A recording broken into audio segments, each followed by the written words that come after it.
Bom, agora a gente vai dar continuidade à parte B, que é a sexualidade infantil. Lembrando que o que a gente viu até agora é, primeiro, que Freud tem uma maneira de abordar diferente, não tem a atenção flutuante em questão aqui. Depois, o rapaz apresenta duas histórias com dois amigos. Um a quem ele recorre para pedir socorro de vez em quando com as suas obsessões, e outro que foi uma decepção para ele na juventude, porque foi muito amigo dele quando ele tinha uns 14, 15 anos, era mais velho do que ele, mas ele foi descobrir que só tinha se aproximado dele porque tinha interesse em entrar na casa dele, porque ele tinha irmãs, né? Então estava interessado, era nas irmãs dele, o Homem dos Ratos. Agora, ele prossegue, depois que ele acaba de contar desse golpe que ele sofreu na sua vida, ele continua direto. Na sexualidade infantil ele entra. Minha vida sexual começou muito cedo. Posso lembrar-me de uma cena durante meu 4º ou 5º ano de idade, dos 6 anos em diante, posso lembrar-me de tudo. Essa cena veio-me à cabeça um pouco distintamente anos depois. Tínhamos uma governanta muito jovem e bonita chamada Fräulein Peter.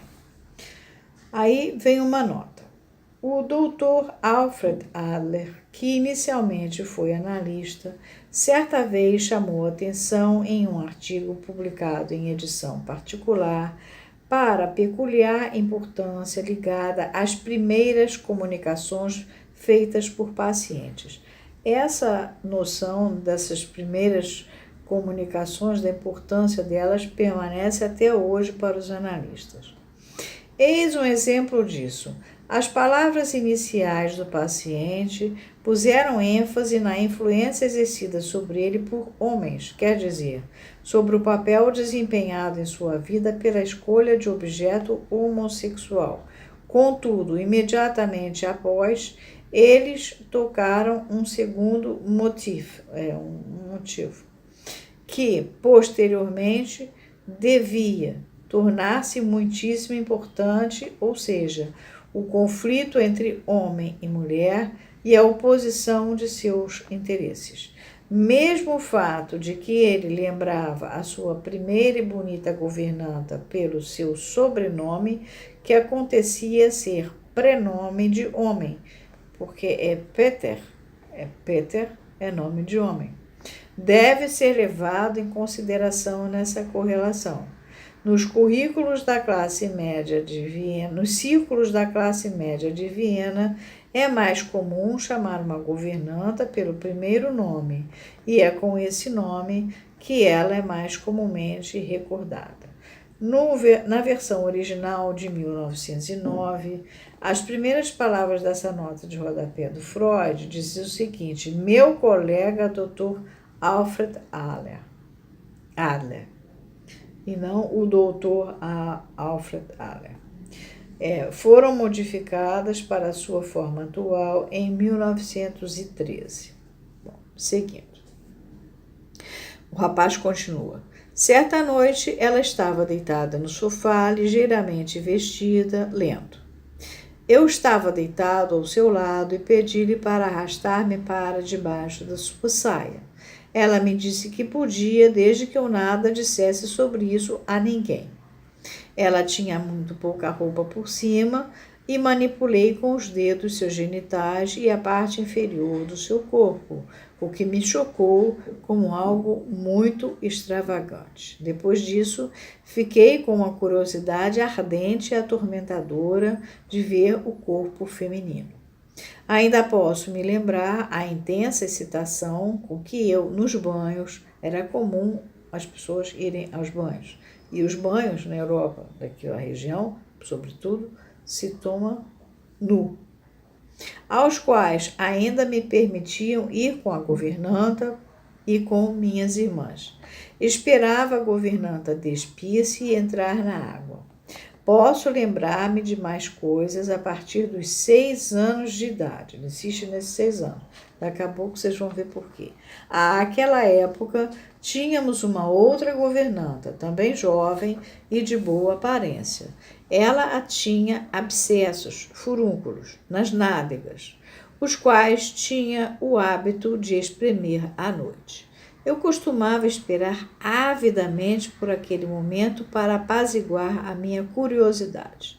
Era a mesma coisa como nos banhos, embora Fräulein Lina, reparem que a Lina tem nome de mulher mesmo, não tem um sobrenome, fosse mais reservada do que sua predecessora, quer dizer, que é a Peter.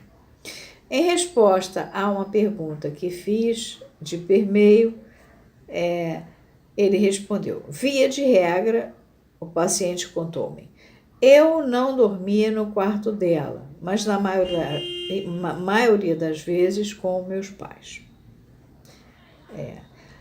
Lembro-me de uma cena que deve ter se passado quando eu tinha 7 anos. Aí vem uma nota. O paciente subsequentemente admitiu que essa cena provavelmente ocorreu uns 2 anos mais tarde.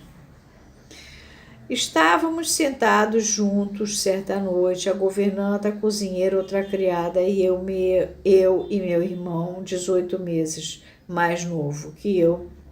As jovens estavam conversando e eu, de repente, me tornei cônscio de que Fräulein Lina dizia: poderia fazê-lo com o pequeno, mas Paul era eu. É muito desajeitado, seguramente ele iria falhar. Eu não entendia claramente o que estavam querendo dizer, contudo senti a desconsideração e comecei a chorar.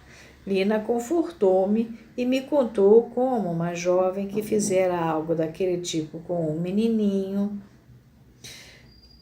de que se encarregava fora presa por vários meses. Não acredito que ela realmente fez algo errado comigo, mas tomei muitas liberdades com ela. Quando subia na sua cama, eu costumava descobri-la e tocá-la, e ela não fazia objeções. Ela não era muito inteligente e tinha claramente desejos sexuais fortes e excessivos. Com 23 anos, ela tivera um filho. Depois se casou com o pai deste, de modo que hoje é uma Frau Hofrat. Aí, o título austríaco Hofrat era concedido a proeminentes médicos, advogados, professores universitários, funcionários públicos, etc. Talvez seja equivalente à condição de cavaleiro na Inglaterra moderna. Mesmo hoje vejo-a com frequência na rua. Continua o paciente. Quando eu tinha 6 anos, já sofria de ereções e sei que certa vez fui até minha mãe queixar-se delas. Repara que esses 6 anos é uma data que ele não esquece. E foi nos 6 anos que ele foi falar com a mãe. Também sei que ele tinha ereção. Também sei que, assim fazendo, eu tinha alguns receios para superar, pois tinha um pressentimento de que havia alguma conexão entre esse assunto e minhas ideias e minhas indagações, e naquela época eu costumava ter uma ideia mórbida de que meus pais conheciam meus pensamentos. Dei-me a explicação disso, supondo que os havia revelado em voz alta, sem haver-me escutado fazê-lo. Lacan faz uma referência em algum lugar dessa história de escutar, achou que tinha falado. Encaro esse fato como o começo de minha doença. Havia determinadas pessoas, moças, que muito me agradavam e eu tinha um forte desejo de vê-las despidas. Contudo, desejando isso, eu tinha um estranho sentimento, como se algo devesse acontecer se eu pensasse em tais coisas, e como se devesse fazer todo tipo de coisas para evitá-lo. Aí o Freud intervém. Em resposta a uma pergunta, ele me deu um exemplo desses seus temores. Por exemplo, que meu pai deveria morrer.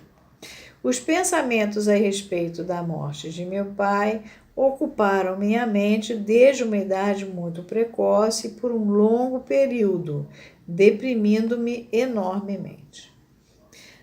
Aí vem Freud. Nesse ponto eu soube com assombro que o pai do paciente, com quem afinal seus temores obsessivos estavam agora, quer dizer, na ocasião do tratamento, ocupados, isso vai falado na página 158, nós estamos na 166, falecera muitos anos antes. Bom, parando aqui por causa do tempo.